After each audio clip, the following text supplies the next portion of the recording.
3 tips for understanding his negativity. You know how it feels when your partner does something that really irritates you, but he refuses to do anything about it. Sometimes it seems like men take deliberate pleasure in annoying us. It's almost as if they like seeing us get mad. If you and your man are finding yourselves trapped in a cycle of nagging and infuriating one another, then read on. Tip number 1. Understand why he's doing it. Think back to your grade school days. What was your opinion of boys back then? Were they annoying or interesting? For a lot of girls, boys are almost like another species. They shove each other, put disgusting crawly things in the teacher's desk, and make fun of everything. Whereas girls share and talk endlessly, boys are busily fighting and mastering the art of the put-down. If a boy wanted to get a girl's attention, he assumed that he could treat her like he would treat another boy. He would tease her, pull her hair, or shove her, all in an attempt to say, "Let's play."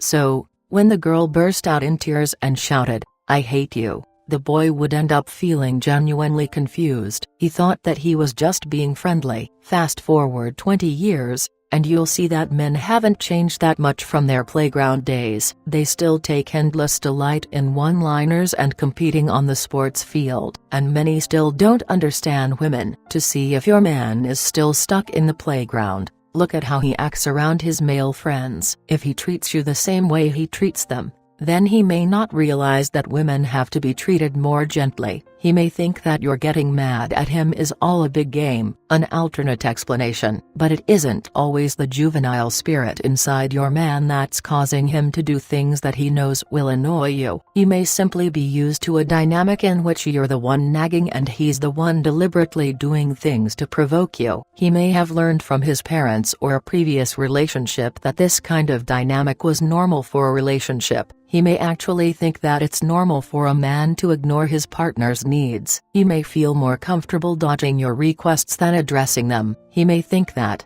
if he does what you want, he'll be giving up some of his power. If this is the case, then you're dealing with some pretty entrenched beliefs. If you're with a man who's stuck in an outdated, traditional view of relationships, then you need to have a serious talk about what it means to be partners. Being partners does not involve being locked in a power struggle where he resists doing anything you ask him to and you end up always sounding like the bad guy for nagging. A man is not less of a man because he does what a woman asks. You know this, and I know this, but he may not know this. Talk to him about what's going on, and help him see that it makes you feel ignored and undervalued when he doesn't help with anything you ask. Once he understands how you feel, make a promise that you'll only ask him to do things once. After that, you won't say anything. Yes, disaster may ensue, the garbage may not get taken out, clothes may go unfolded, and dinner may be sparse without any milk or bread. But say nothing. Either he'll start doing things on his own accord without asking,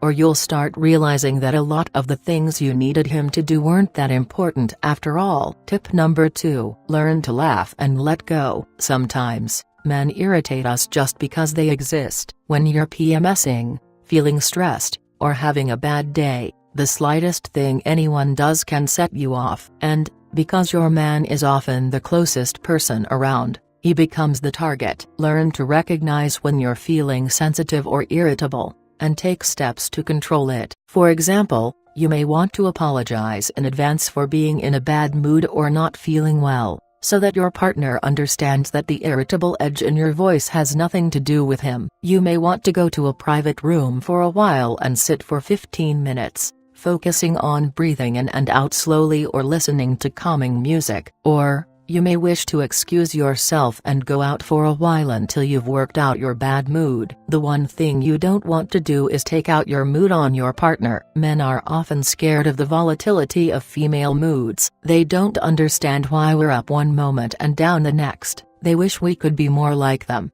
stable, logical, even emotionless. So when you're feeling angry, upset, or irritable, you might want to be extra gentle with those people around you. Recognize that they're picking up on your strong mood and feeling affected by it. The best course of action you can take is to learn to laugh a lot more. Many of us, myself included, have a tendency to take things seriously when there's no need. We get upset over little things and imagine great disaster scenarios out of one small hiccup in our plans. Don't get upset over something until it's actually happened. And where everything else is concerned, try to see the humor in it. If you can learn to laugh and let go of life's small misfortunes, you will be the ideal woman for a man. Men love it when a woman's spirit is resilient. They love it when they can rely on a woman to not go to pieces at the slightest sign of trouble. So the next time you want to get upset at your man, see if you can laugh it off and let go. You'll both feel better for it. Tip number 3. Ask yourself what's really going on. Just as we have bad moods, men have bad moods, too. When your man is in a bad mood, he may pretend like he's not hearing you. He may slouch on the sofa with the television turned up loud and ignore your requests to help with the dinner. Similarly,